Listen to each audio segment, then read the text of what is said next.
The Dentist's Secret, a thriller by Fiction Paradox. Dr. Samuel Henshaw was a master of his craft. His dental clinic, nestled in the heart of a quiet suburban neighborhood, was renowned for its exceptional care.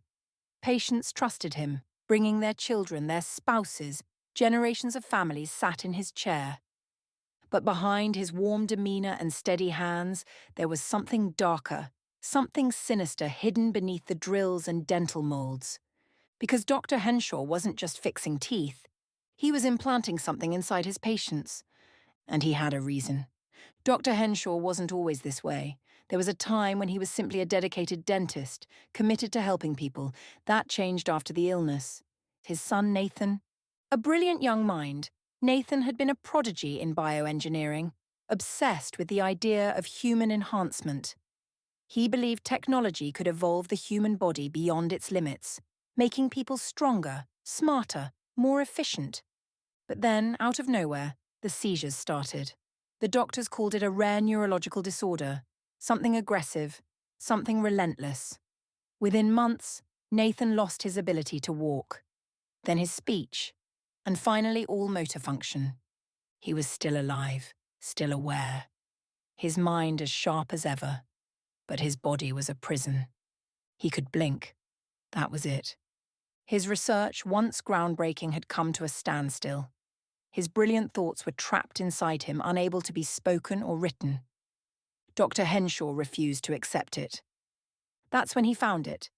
Nathan's secret project. A Neuralink device the size of a grain of rice.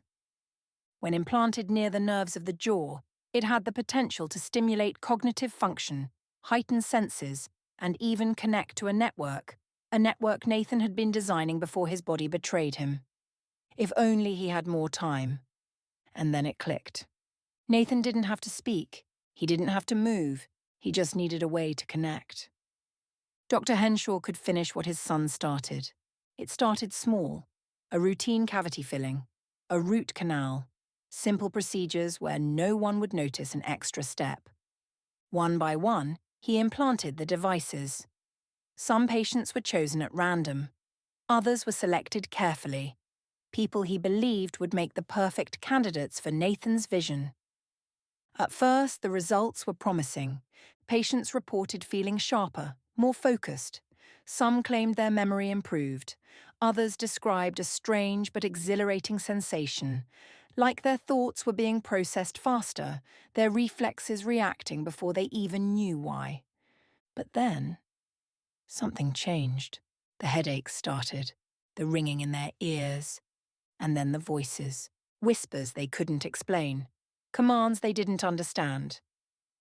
At first, Dr. Henshaw thought it was a side effect, something he could tweak, but then the patients began behaving differently.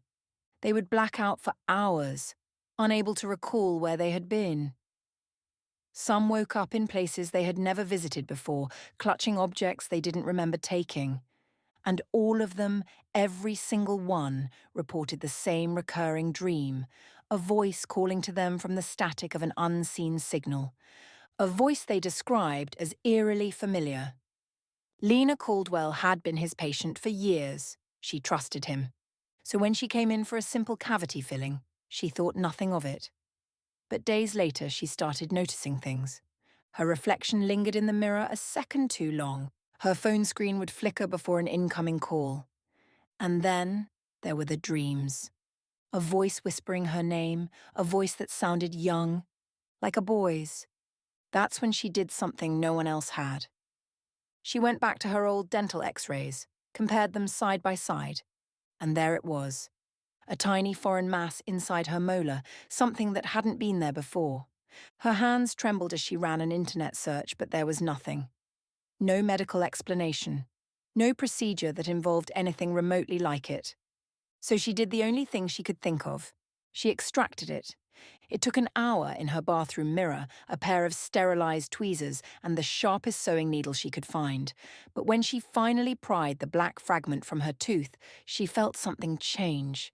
The ringing in her ears stopped, the whispers vanished. And then her phone rang. No caller ID. A slow, deliberate breath on the other end. "Lena," the voice said. It wasn't Dr. Henshaw, it was Nathan. Lena didn't answer. She couldn't. Because Nathan was alive. Unless his mind had never really been trapped at all. Unless the implants weren't just for enhancement, they were a conduit. Dr. Henshaw had found a way to set his son free. Piece by piece, person by person. And now Nathan was inside them all. Lena dropped the device and stomped on it, shattering it into pieces. But she knew it wasn't enough. There were others, too many to count, and one by one they would all wake up. And he would be waiting.